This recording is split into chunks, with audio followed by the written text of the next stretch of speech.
Good morning.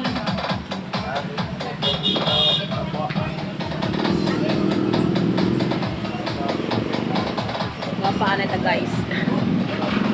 Okay.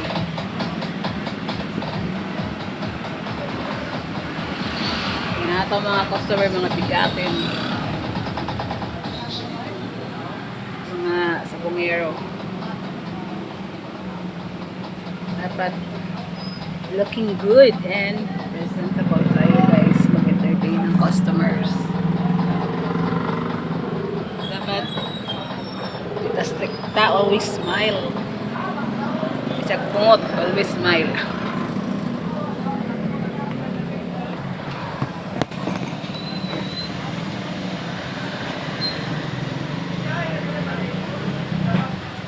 Dapat guys presentable tamo, entertain o customer para dagan taghalin, more sales. Wala tagdi tagwapa, basta humot, limpyo. O ang atong now is I don't mind my acne guys.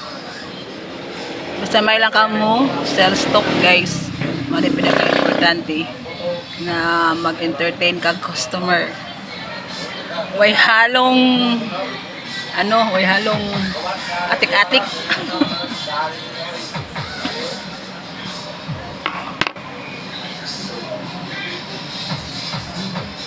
Lang good guys, mag-entertain.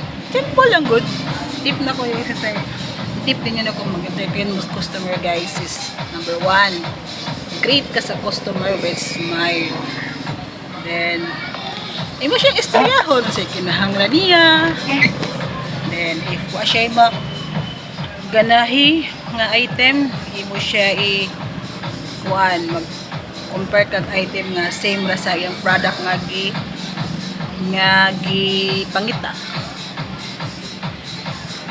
Mura mo na guys. Mura may technique guys.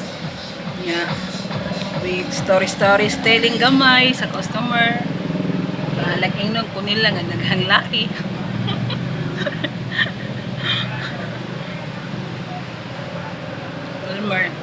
Normal raman na sa akong work guys nga naghang laki nga daw gani mo admire sa ako kay lisod po kung imuha